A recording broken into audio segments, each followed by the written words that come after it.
It's a bird. It's a plane. This is Jason J. Lewis, the voice of Superman on Justice League Action. This is Mark Wade, writer of Superman Birthright. And you're listening to The Krypton Report.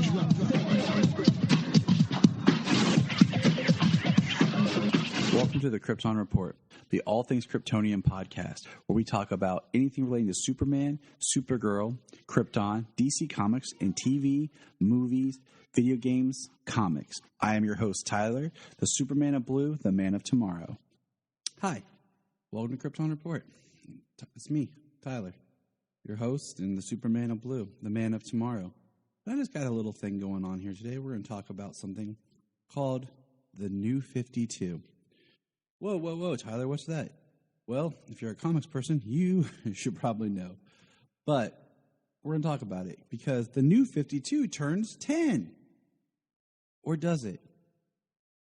It's interesting. If we take back the history of DC Comics, the New 52 was a reboot. But when you look at the history of comics, and it really seemed like after post-Crisis, Infinite Crisis, or Crisis on Infinite Earth, Crisis on Infinite Earth, that was the status quo. And then it seems we got closer into the modern era, we had Infinite Crisis. I can't even speak. Too many crises. And then it just became reboot. But let's take a quick history, because in 2011, Smallville ended and I got married. And I remember going to this comic shop, and it was a hole-in-the-wall place where we lived. I mean, it was one of the worst comic shops I've ever been to. And the guy inside says, "Hey, did you know that they're going to reboot all of DC Comics down to one?" And I was like, "What? Why would they do that? That doesn't make sense." And he's like, "Yeah, man, they're doing it with this story called Flashpoint." And I'm like, "Okay, that sounds interesting. So I'll check it out." So I started reading Flashpoint, and then it was really hard to find comics at the time of where we were living. I actually found an Action Comics #1 in the New 52 at a CVS drugstore type place. And I was like, "Oh, this is interesting and weird." And then I kind of didn't get to read much until about 2012, when I hit the library, and the library had started getting the trades, the individual issues, and I just dove all in. So let's take a step back. Let's do a quick summary of what the New 52 is, thanks to the Internet. Thank you, Internet. Let's go. The New 52 is the 2011 revamp and relaunch by DC Comics. Its entire monthly line, following the conclusion of the Flashpoint crossover storyline. DC canceled all existing titles and debuted 52 new series in September of 2011, with the first issue as a partial reboot. Among the renewable series were Action and Detective, which had retained their original numbering since 1930. See, that's what's crazy. When you get to Action Comics number 1000, and if you look at the poster, which I have here in the Hall of Justice, they actually renumbered all of the New 52 books of what they would have been had they kept the numbering. That was stupid in the first place of renumbering Action Comics. But the relaunch included changes to the publishing format. For example, print and digital comics began to be released on the same day. New titles were released to bring the numbers of ongoing monthly series to 52. Various changes were also made to DC's history and universe to entice new readers, including changes to DC's internal continuity to make changes more modern and acceptable. Characters from Wildstorm and Vertigo imprints were absorbed into the DC universe. The New 52 branding lasted until the completion of the Convergence storyline in May of 2015. Although continuity of the New 52 continued, in June 2015, 24 new titles were launched alongside the 25 remaining titles, with several of those receiving new creative teams. In February of 26 is when it officially ended with the rebirth. And we won't go into that because it gets messy, because there was a one-shot. There was supposed to be Doomsday Clock. The New 52 was supposed to be like an Earth 52 as part of the metaverse. And then we had the Superman Reborn. But we're not going to go into all of that type of thing. What we're going to go into is what the whole thing was. Now, with the New 52, came a launch of new titles, reboots. The Justice League got that nice little condensed storyline where the book itself was like 5 years in the past compared to the other books. Now, the New 52 has a love and hate for it. A lot of our more modern shows and stuff started taking cues from the New 52 because, of course, they would, because that's what was popular at the time. And there's nothing wrong with that. There's been some cool things in the New 52, but I think the problem was when years ago, Marvel Comics did a thing where they created the Ultimate Universe. And when Marvel created the Ultimate Universe, they kept their other continuity. Now, if the New 52 had been a whole new continuity that went alongside the other continuity, and I think it might have been received better. I don't know. I mean, it's hindsight's 2020, right? And if we go back and really look, maybe we can. Now, there was excitement and there was new because, I had been a reader of comics and I read a lot of trades and self-contained stories because it was hard to find a shop. I hadn't really got into the whole digital thing because I had my smartphone, and they really weren't there for reading, as much at this time, and I didn't have a tablet yet. So it really wasn't as much of the digital time like it is now. Also, it just felt fresh, like, hey, come in, all new. But the problem with that was, like, for example, we'll go the titles, okay? Superman, for example. Everything was supposed to change, but that's not what happened. So let's look here for a second.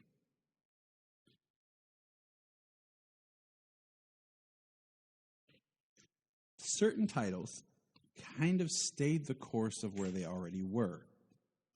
Being Batman kind of had this interesting condensed reboot, and Geoff Johns, who was writing Green Lantern, kept writing Green Lantern, and had the same kind of thing where it was a continuation of what was going on, but it was like this condensed down version. And the storylines were still continuing. Example, Batman. It's only been Batman for about 5 years. But yet, he has all of his Robins condensed down. So Dick Grayson is Nightwing, Tim Drake is Red Robin, having never been Robin. Jason Todd is the Red Hood. Barbara is back to being Batgirl after having the events of the Killing Joke. Damian is Robin currently. That's a lot of history. And that was part of the problem, is so many of the characters, certain things like Death in the Family, the Killing Joke, the history remained. But other things didn't, like Green Lantern, like I said, it pretty much just kept going from what it already was. But then everyone got new costumes, more edgier, more armored looking. What's funny is in the original sketch art that Jim Lee put out for the New 52, Wonder Woman has on like black pants, but that never appears in any comic.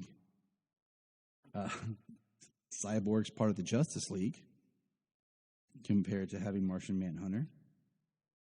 Of course, Superman and Batman have more armored suits and no trunks, and we've talked a lot about Superman. But in the New 52, Superman starts out just wearing a t-shirt, a cape, and like jeans. And then you find out when Brainiac attacks, he gets Kryptonian armor that recognizes his family genes and creates the symbol. And everyone's like, oh, why does Superman need armor? Blah, blah, blah. Well, you know what? Didn't bother me because it was alien. It was like his clothes from his home. So, it was kind of neat. He was wearing Kryptonian armor, but he doesn't need it technically. But, it was really, had a collar and like these like cuff things, and the collar was kind of cool, but it had, very square, stiff look, and had no trunks. People had the red belt to break it up, and people hated it. And I remember the first time I saw the picture of it, and I was just kind of like, okay, interesting.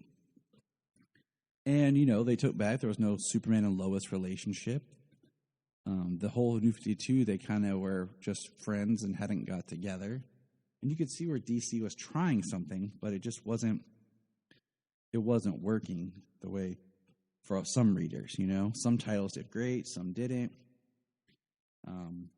Superman was more, quote-unquote, edgier with his personality. And one thing they did that I liked was they did this whole month where they did the 0 year, or 0 issue, 0 month. And it was kind of like each title got one. It was like a prequel-esque to the stories.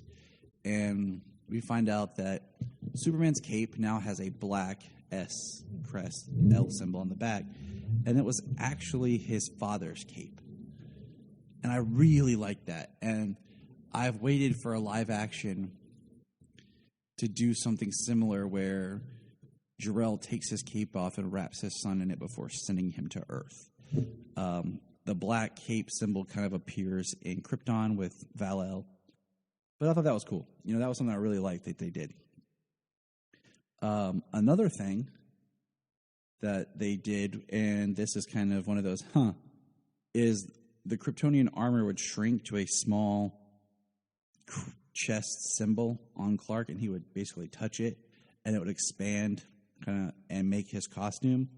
Thus, you could still kind of do the shirt rip, but it explained how he was able to get that costume under his regular clothes all the time. I think the New 52 is most famously known for Scott Snyder's Batman introducing the Court of Owls in the first 2 volumes, and then we got the Death of the Family story, which was cool, and then the 0 year story that took place. And I've said this before, Scott Snyder's Batman, I feel like almost exists in its own universe with every Batman-related thing he's ever written.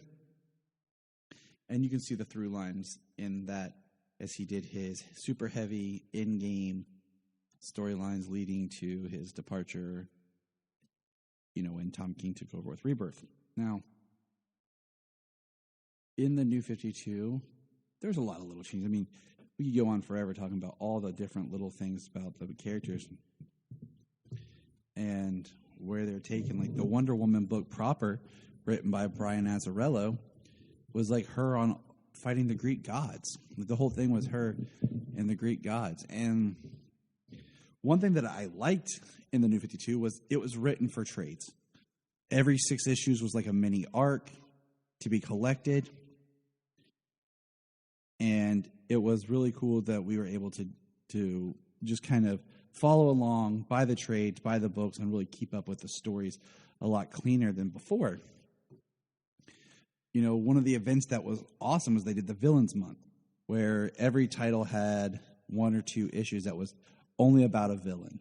Sometimes it was the villain's like origin story, sometimes it was just a story, and that did the Forever Evil. And there were some cool things that were done with the history of each character in the Forever Evil, being Pandora's Box was actually a portal to Earth 3 and brought the Crime Syndicate, and the Crime Syndicate basically took over.